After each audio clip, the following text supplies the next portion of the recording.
حضرت ابو ذر غفاری رضی اللہ تعالیٰ عنہ کی قبول اسلام کا کیا؟ حضرت ابو ذر غفاری مشہور صحابی ہیں جو بعد میں بڑے زاہدوں اور بڑے علماء میں سے ہوئے۔ حضرت علی کرم اللہ وجہہ کا ارشاد ہے، ابو ذر ایسے علم کو حاصل کیے ہوئے جس سے لوگ عاجز ہیں، مگر انہوں نے اس کو محفوظ کر رکھا ہے۔ جب ان کو حضور اکرم صلی اللہ علیہ وآلہ وسلم کی نبوت کی پہلی خبر پہنچی تو انہوں نے اپنے بھائی کو حالات کی تحقیق کے واسطے مکہ بھیجا۔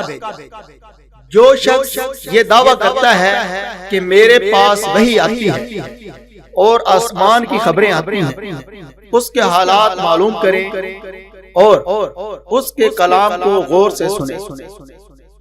وہ مکہ مکرمہ آئے اور حالات معلوم کرنے کے بعد اپنے بھائی سے جا کر کہا کہ میں نے ان کو اچھی عادتوں اور عمدہ اخلاق کا حکم کرتے دیکھا اور ایک ایسا کلام سنا جو نہ شعر ہے نہ کاہن کا کلام ہے۔ ابو ذر کی اس مجمل بات سے کشفہ نہ ہوئی تو خود سامان سفر باندھا اور مکہ پہنچے اور سیدھے مسجد حرام میں گئے۔ حضور صلی اللہ علیہ وآلہ وسلم کو پہچانتے نہیں تھے اور کسی سے پوچھا، مصلحت کے خلاف سمجھا۔ شام تک اسی حال میں رہے۔ شام کو حضرت علی کرم اللہ وجہہ نے دیکھا کہ ایک پردیسی مسافر ہے۔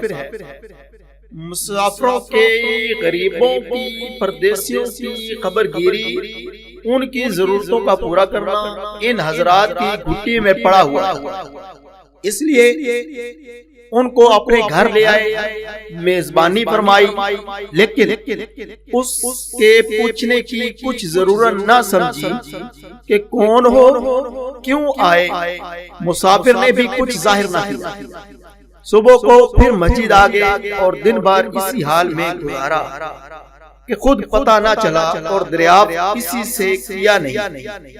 غالباً اس کی وجہ یہ ہوگی حضور صلی اللہ علیہ وآلہ وسلم کے ساتھ دشمنی کے قصے بہت مشہور تھے۔ آپ کو اور آپ کے ملنے والوں کو ہر طرح کی تکلیفیں دی جاتی تھی۔ ان کو خیال ہوا کہ صحیح حال معلوم نہیں ہوگا اور بدگمانی کی وجہ سے مفت کی تکلیف علیحدہ رہی۔ دوسرے دن شام کو بھی حضرت علی رضی اللہ تعالی عنہ کو خیال ہوا کہ پردیسی مسافر ہے، بظاہر جس غرض کے لیے آیا ہے وہ پوری نہیں ہوئی، اس لیے پھر اپنے گھر لے گئے اور رات کو کھلایا سلایا، مگر پوچھنے کی اس رات کو بھی نوبت نہ آئی۔ تیسری رات کو پھر یہی صورت ہوئی تو حضرت علی رضی اللہ تعالیٰ عنہ نے دریافت کیا، فرمایا کس کام سے آئے ہو، کیا غرض ہے؟ تو حضرت ابو ذر نے پہلے ان کو قسم اور عہد و پیمان دی، اس کے بعد کہ وہ صحیح بتائیں، اس کے بعد اپنی غرض بتلائی۔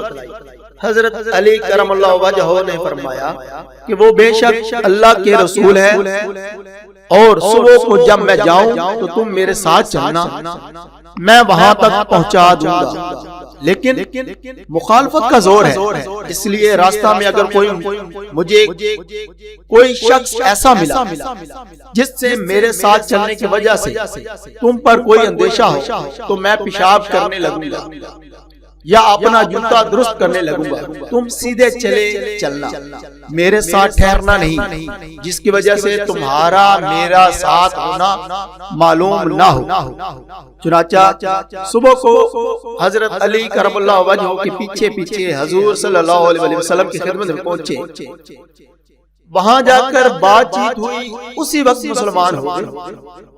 حضور اکرم صلی اللہ علیہ وسلم نے ان کی تکلیف کے خیال سے فرمایا کہ اپنے اسلام کو ابھی ظاہر نہ کرنا، چپکے سے اپنی قوم میں چلے جاؤ، جب ہمارا غلبہ ہو جائے اس وقت چلے آنا۔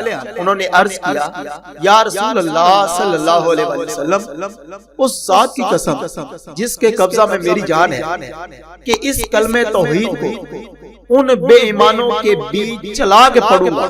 چنانچہ اسی وقت مسجد حرام میں تشریف لے گئے اور بلند آواز سے اشہد ان لا الہ الا اللہ و اشہد ان محمد رسول اللہ پڑھا۔ پھر کیا تھا، چاروں طرف سے لوگ اٹھے اور اس قدر مارا کے زخمی کر دیا، مرنے کے قریب ہو گئے۔ حضور صلی اللہ علیہ وسلم کے چچا حضرت عباس جو اس وقت تک مسلمان بھی نہیں ہوئے تھے، ان کے اوپر بچھانے کے لیے لے گئے اور لوگوں سے کہا کیا ظلم کرتے ہو، یہ شخص قبیلہ غفار کا ہے اور یہ قبیلہ ملک شام کے راستے میں پڑتا ہے، تمہاری تجارت وغیرہ سب ملک شام کے ساتھ ہے، اگر یہ مر گیا تو شام کا آنا جانا بند ہو جائے گا۔ اس پر ان لوگوں کو خیال ہوا کہ ملک شام سے ساری ضرورتیں پوری ہوتی ہیں، وہاں کا راستہ بند ہو جانا مصیبت ہے، اس لیے ان کو چھوڑ دو۔ دوسرے دن بھی اسی طرح انہوں نے جا کر پھر بآواز بلند کلمہ پڑھا اور لوگ اس کلمہ کے سننے کی تاب نہ لا سکتے تھے، اس لیے ان پر ٹوٹ پڑے۔ دوسرے دن بھی حضرت عباس نے اسی طرح ان کو سمجھا کر ہٹایا کہ تمہاری تجارت کا راستہ بند ہو جائے گا۔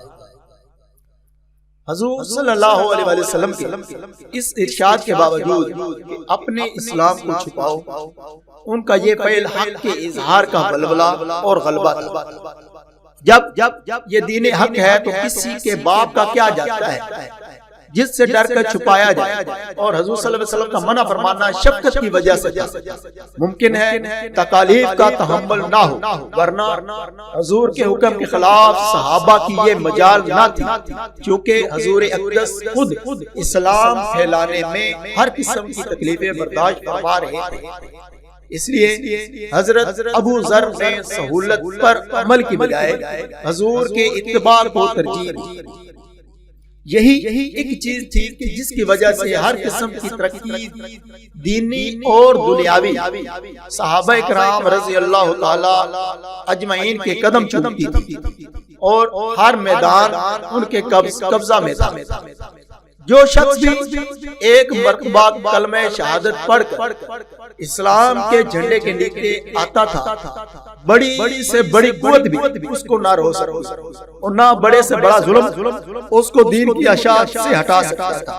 دعا ہے اللہ تعالی ہم سب کو بھی صحابہ کرام کے نقش قدم پر چلنے کی توفیق عطا فرمائے، آمین یا رب العالمین۔